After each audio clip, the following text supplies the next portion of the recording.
Hey, it's the Profit Answer Man, Rocky Lalvani. If you're new to the podcast, check out my interview with Mike Michalowicz. It's episode number 2. If you want to hear about each chapter in the Profit First book, go back and listen to episodes 3 through 13. Episode 1 is the why and how. On the Profit Answer Man, we learn money mastery without all the complicated accounting mumbo-jumbo using a simple system. Your accountant is busy documenting your transactions and creating a rearview mirror of what happened. My guess is you don't even look at the reports they sent you. If you're like most business owners, you struggle with this, and it's not your fault.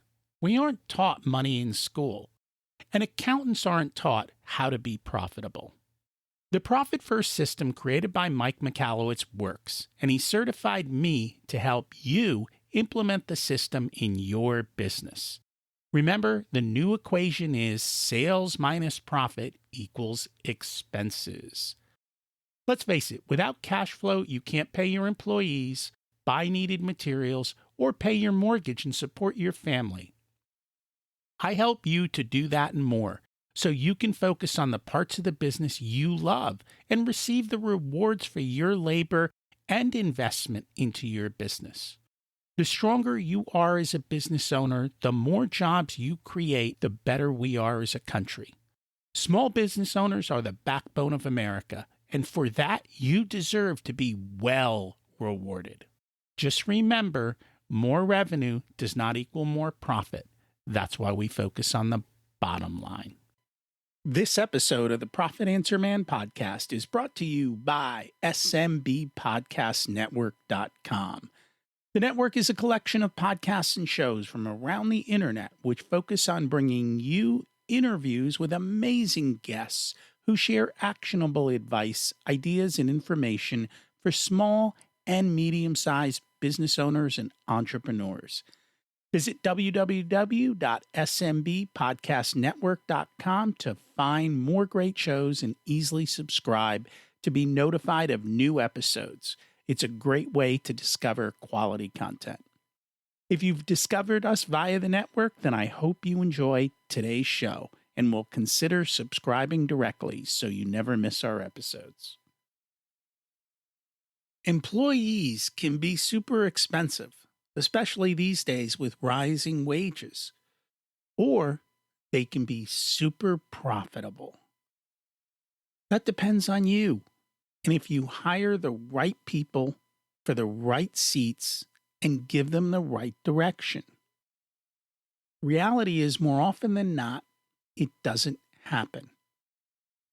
You can also find A players, but you have to shift your mindset and understand what they want beyond just the dollars. That's what we're going to talk about today. How do we find and hire A players so we can be more profitable? Our guest is Rick Girard, and he is the founder and CEO of Stride Search Incorporated, an engaged search firm. He's extremely passionate about helping startup founders win the strongest hires to fuel unprecedented company growth. Rick's career has kept him laser focused on building tech startups in the highly competitive Silicon Valley. Over his career, he's helped build more than 200 startup teams that have successfully exited.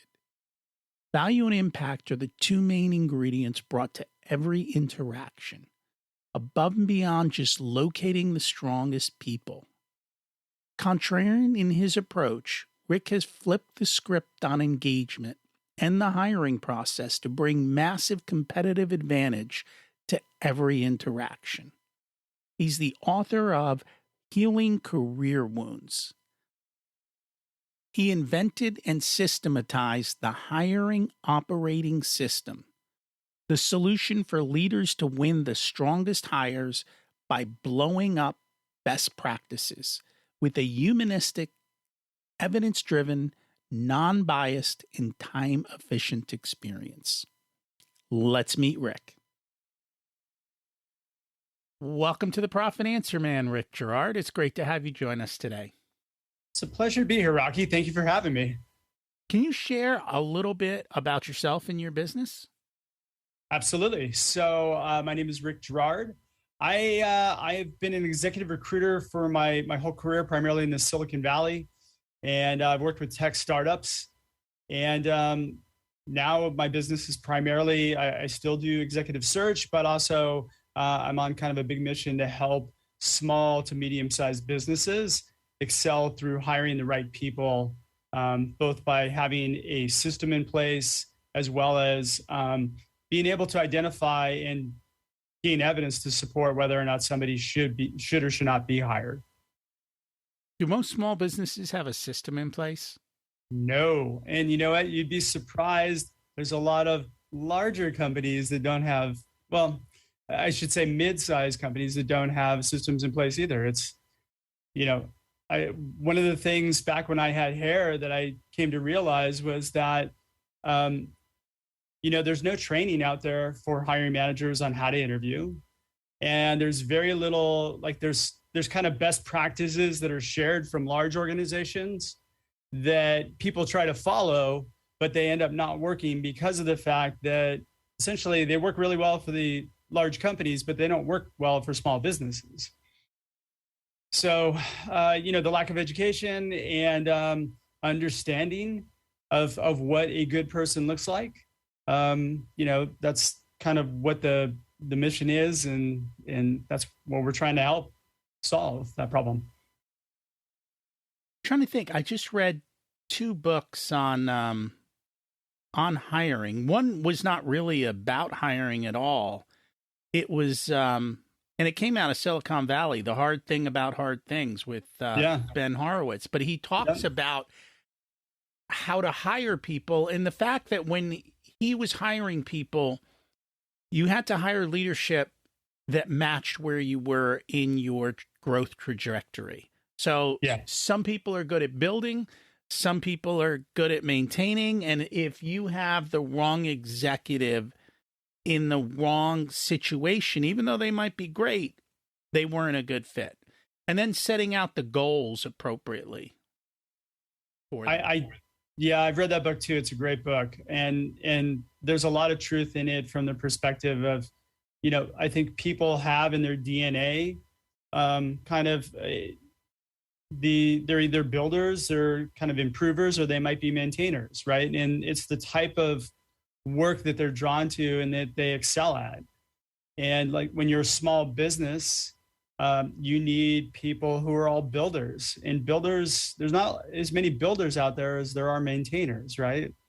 So it's a smaller pool of talent. When you're building an organization and you're especially finding leadership, it's crucial that you find people that really delve into the problems that you have and they want to solve them. They need that innate desire. They do. You can't create that. You have to hire it and then let it go. Like 100%. 100%. Yeah, you can't. And then I think that's why values are so important, or like how somebody's position is so important, because it's not anything you can change in a person. That's how they're wired. I think the other good book I read recently, one of my clients suggested, was Who? The A Method for Hiring. Yes. Yeah, it's been around for quite some time. Yeah. It's based on top grading, which I believe was Jeff Smart's father wrote that.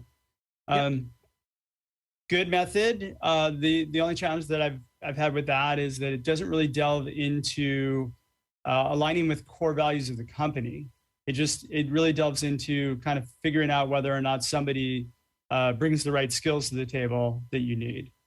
And skills are a part of it. I learned this years ago from, like, I had interviewed at Amazon, and what I read up on was 80% of the hiring decision, or something pretty close to that, was based on whether or not you align with their leadership principles.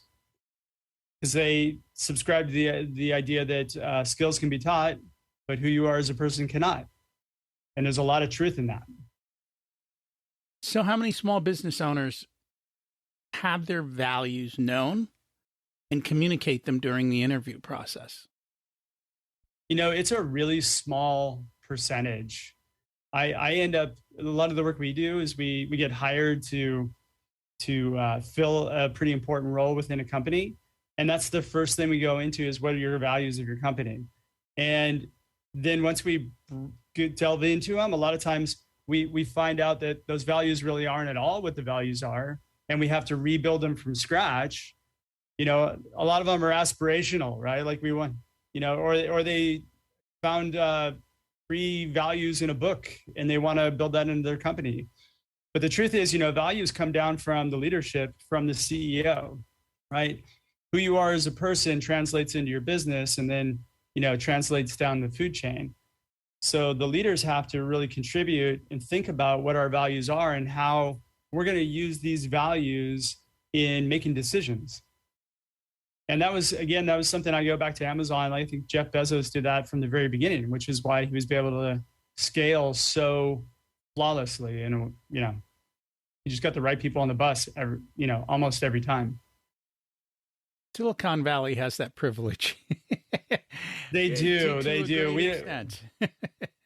It's also highly competitive. I mean, there's a lot of really, really good people up there, like amazing people up there. But, everybody's fighting for the same people. So, you only have one of each person until cloning becomes a thing.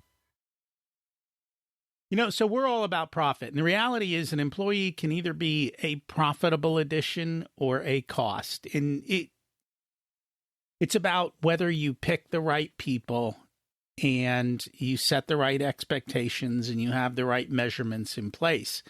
One of the biggest struggles I hear that people talk about is we can't afford A players. How do we get A players? Gosh, you can't afford A players. That's the thing. I think that if you have the mindset that you're not going to be able to afford A players, then you're right. I mean, that's the truth. If you have these limiting beliefs that you're not going to be able to attract the right person, then you're right. You're not going to be able to. So, I mean, I think it first starts with the change of mindset. The second thing that you kind of have to realize is that most A players out there, a lot of them, have been at the same company for a while, and maybe they're a little bit disengaged. Maybe they're looking for a growth in their career into some other realm. We don't know, but what it is that's motivating that person. But if you have the belief that you're not going to be able to reach out to them, then you can't really identify what's happening in that person's career that maybe you can solve with your opportunity. And that's where the opportunity is. If you can bridge the gap between my career wounds and your opportunity, then you can get me. And I think that's the key to that. I think that's something Silicon Valley does not have, is those limiting beliefs that they're not going to be able to attract A players. My dad was an old car salesman guy, and I remember he'd buy some really junky cars, and his favorite saying was, I go, why did you buy that? And he goes, well, there's an ass for every seat. I just got to find the right ass for it. So I was like, okay, and he's right. Like, if you can provide, if you can help show the way to that A player into your organization, then you can absolutely attract A players. I've got a couple of companies that I work with, that's all they have are A players. And they're super protective of their environment. But it took a while to get there. We had to do a lot of work to get them in that mindset.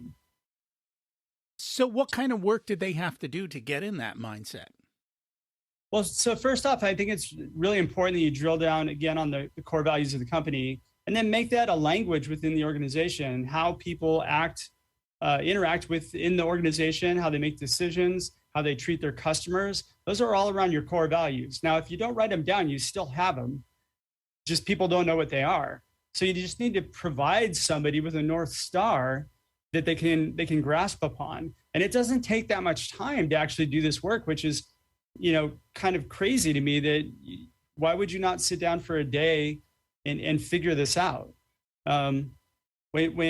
Especially when you're having a lot of problems with attrition or people aren't accepting your offers and, that person you really had your heart set on takes a big job at a large company for a lot of money. That's why we think we can't afford these people, because they end up getting bought. But the truth is, the people that you need aren't necessarily the people that are going to large companies. They're going to other small startups. Yeah. Did that answer your question?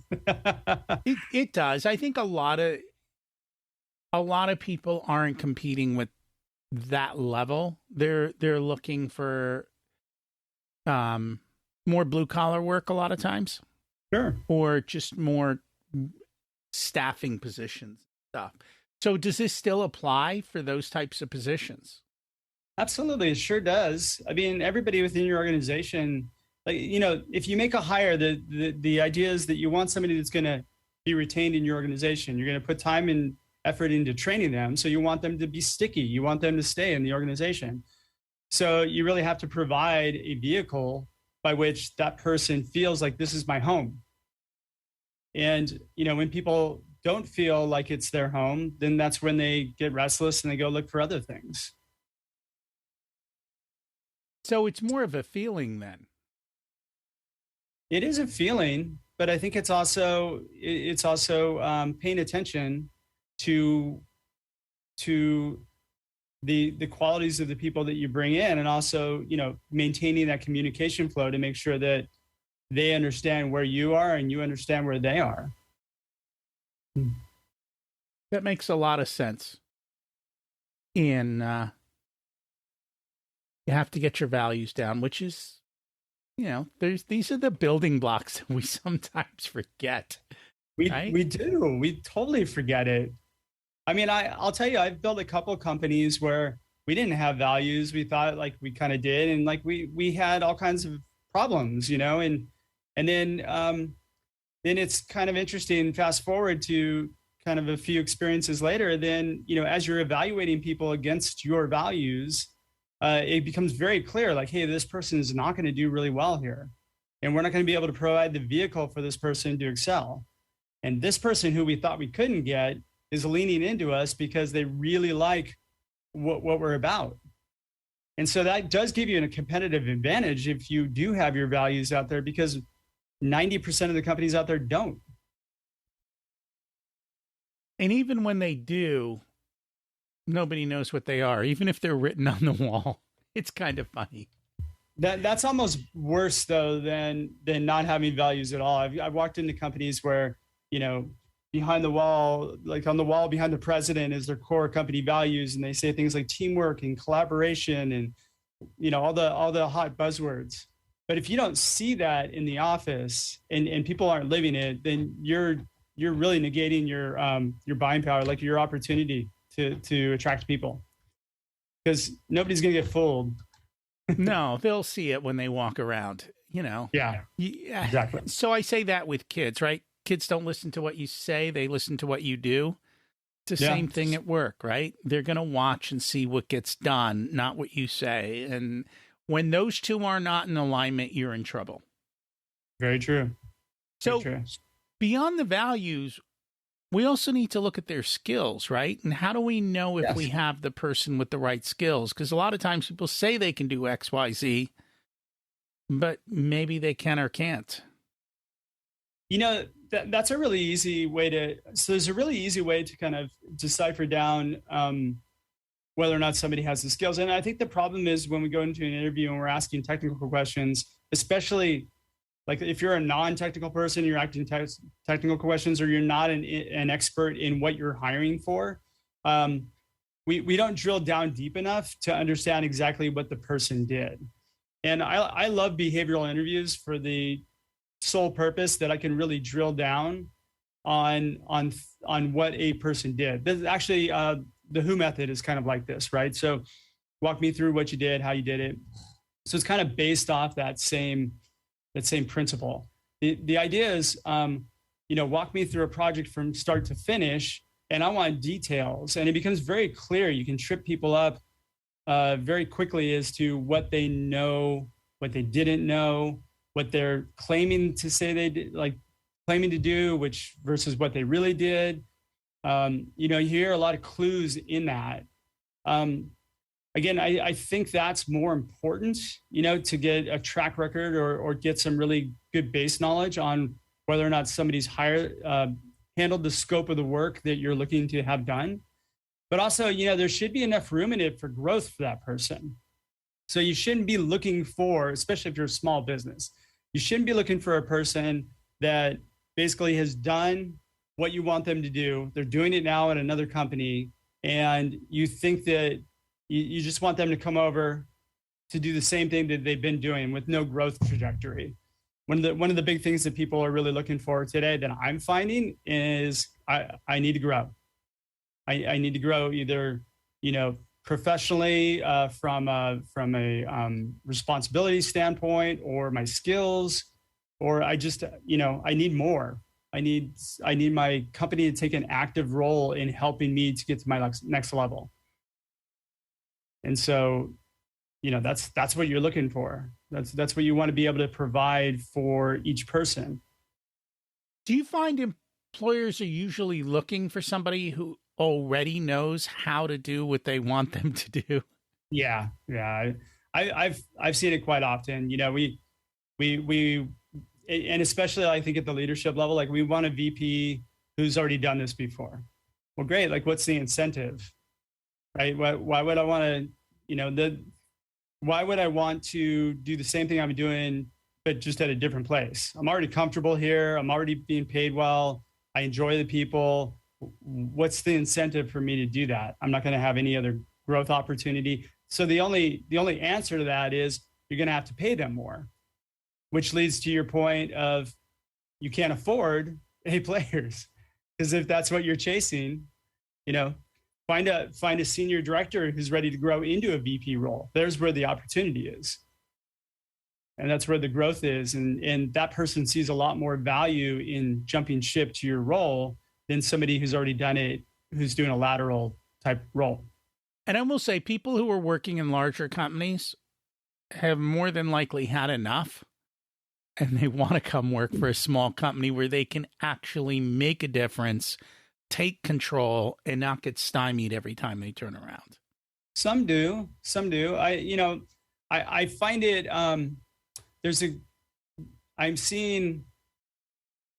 I feel like, again, I feel like most people in large companies, they're probably over the large company, but unfortunately, their DNAs, they've been in a large company for a long time. So when they have to move to a small company with limited resources and, really high expectations and accountability put in place, that's when, I've seen failure points happen quite often.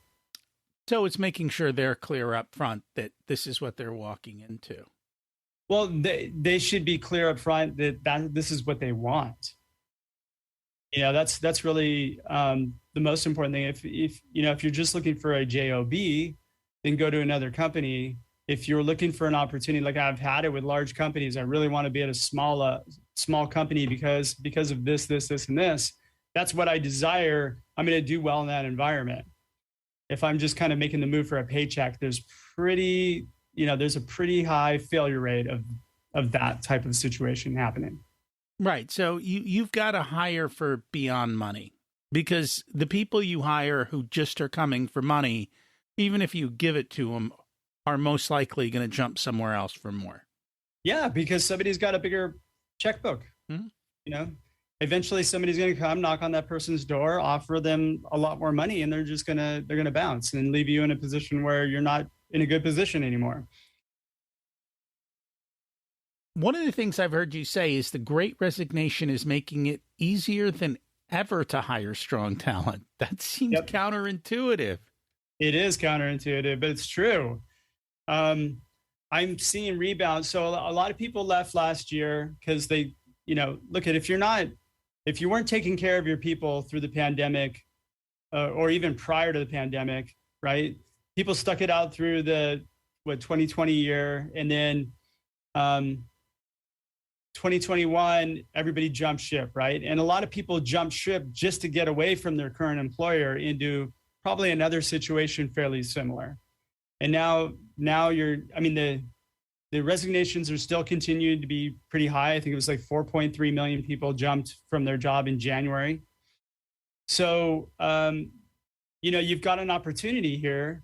As long as you can connect the dots for that person as to how your opportunity is going to value their career, like add value to their career, then you've got an open forum, and people are willing to talk. I don't think it's you can post jobs and that sort of thing, but I think that if you reach out to people just kind of blindly, people are responding, and I think that's where the opportunity lies. And that makes a lot of sense. It's a lot of different pieces to this. And too often it's like, well, let's just hire somebody. Yeah. And then you get in trouble 6 months later, right? That's the thing. It's so, you just want it off your plate. And look, we've got this role open. It's a pain point. I just want somebody to fill the role. And God, so I have to come in and fix that problem quite often. We needed somebody, we've hired this person, they weren't a fit, they're still not a fit, we need you to replace this person with somebody stronger. And that's not a good scenario to be in either. No, and I think a lot of times the business owners, they hold on too long. Yeah. They hope it'll get better. They're busy with something else. They don't want to deal with it. And that's just life. And yeah. So you end up putting up with mediocre longer than you should. Yeah. And sometimes you just got to rip the Band-Aid off and get to moving, which is not easy. Yeah, 100%. But, sometimes the person who's in that role needs to rip the Band-Aid off and get out of there too. I've seen A players go into roles where they become C players because they don't align well with the organization and they can't get out of there quick enough. They typically leave before, when they start seeing trouble. And then, then of course, then they get labeled as a job hopper, and which is, silly sometimes, but. Does that apply when I grew up, we were told, you go work for one company forever, and that clearly has changed. Yeah.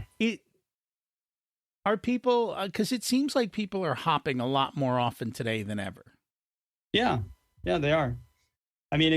But people are sticking to at companies, that they really resonate with. So, that should be, if you got people who are bouncing from your company, that should be a wake-up call for you to think about, hey, I need to fix some things because I probably don't have a great environment that's going to keep people engaged. So look at yourself first, right?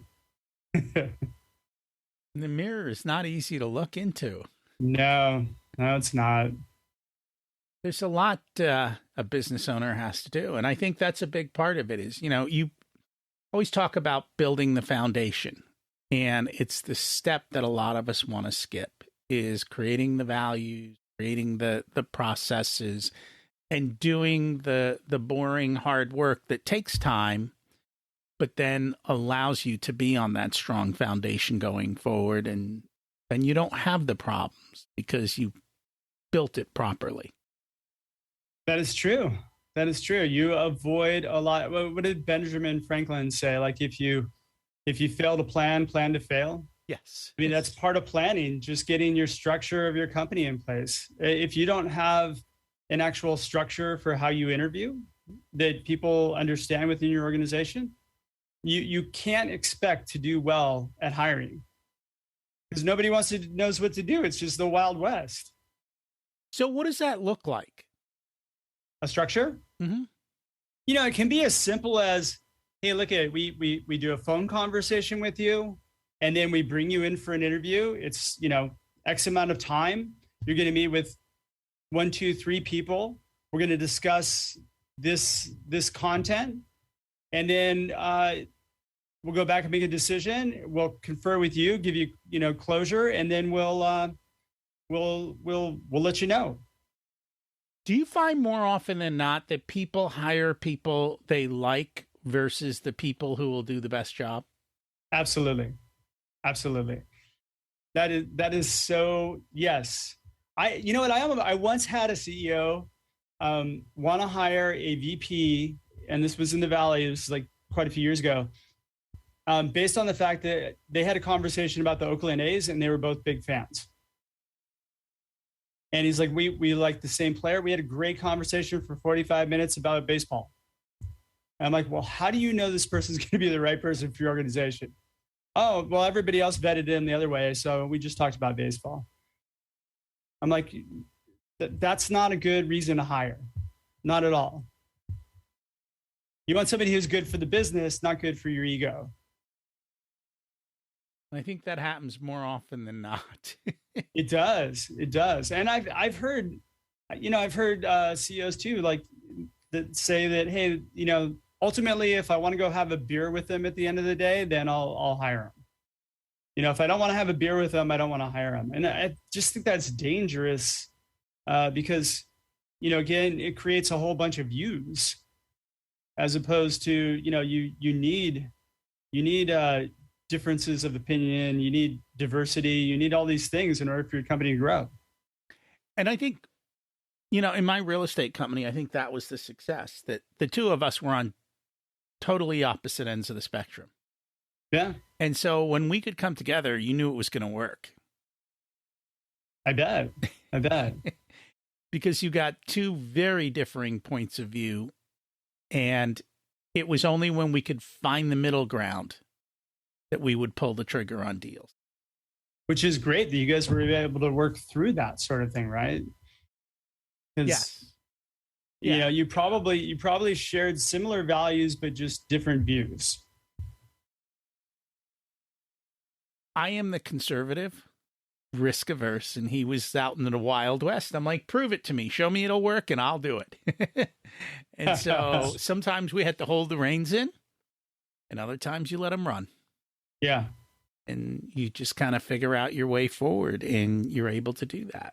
And again, same thing, just hiring is one of the most difficult things I found. And building the right people, it's not easy. So you got to put the time and effort and work into putting your processes and doing everything else, and then creating an atmosphere that people want to come work in, because money is no longer the one driving force, I think.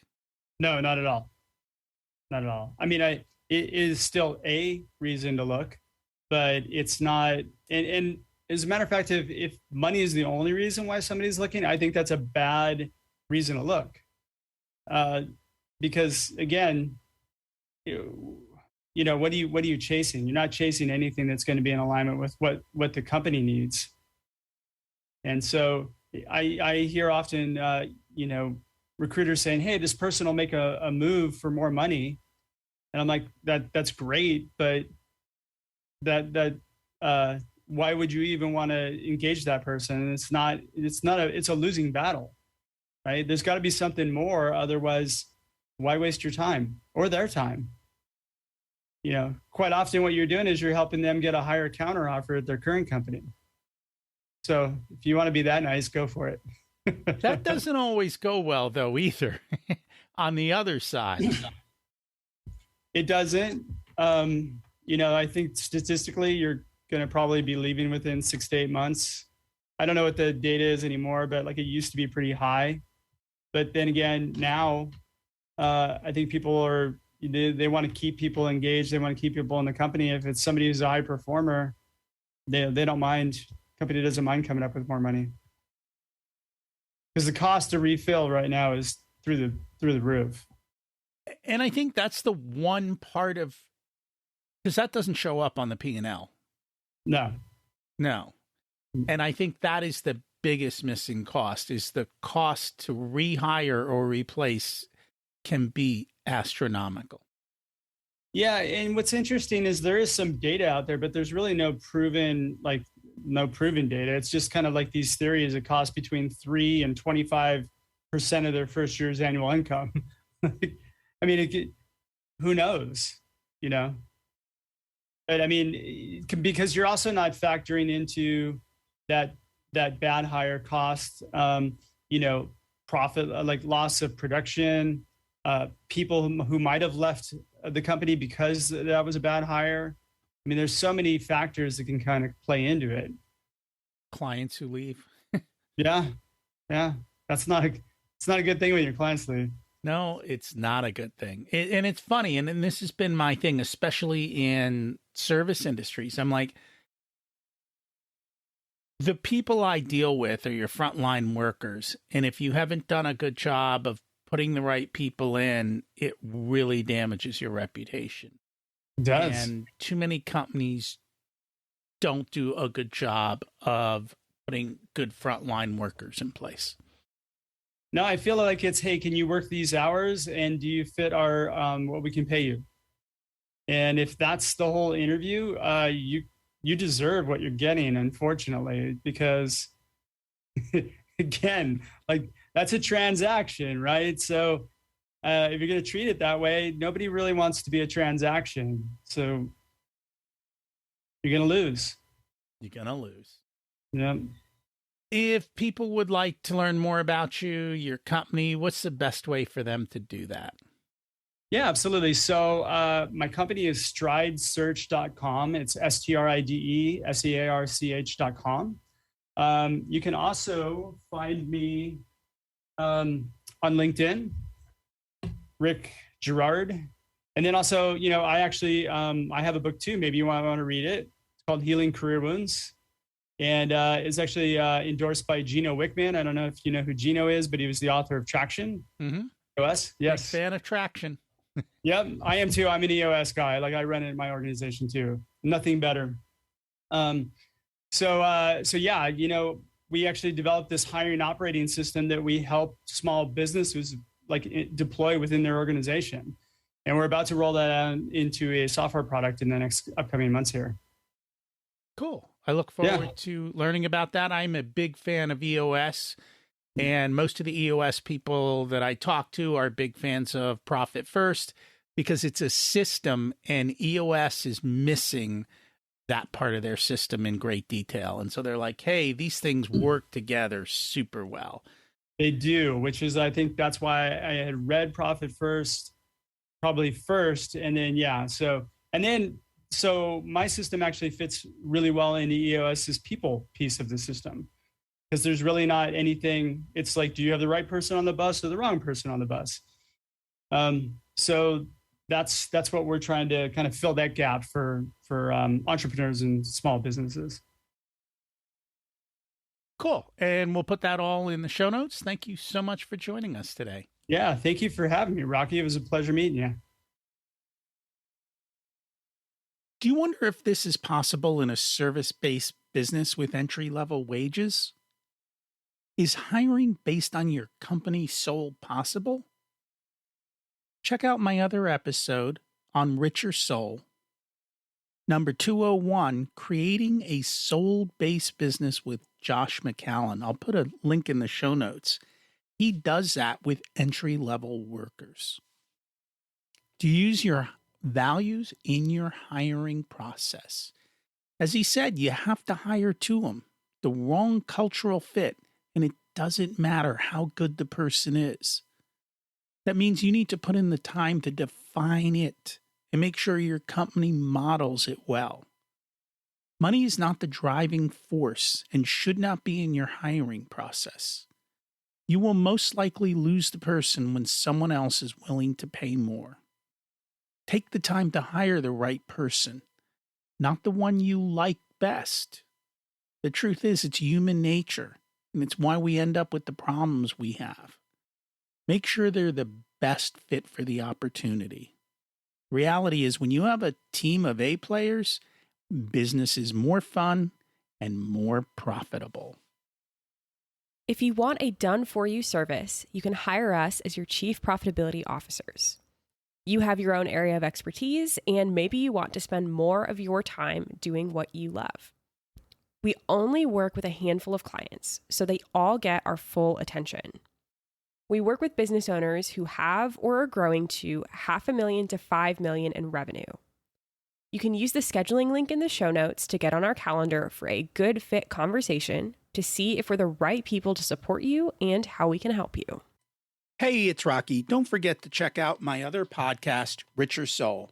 where we talk about life beyond money and how to live that ultimate life and become a better leader in your company. As we close out, let's repeat the mantra. Revenue is vanity, profit is sanity, and cash is king. Have an abundant and profitable week.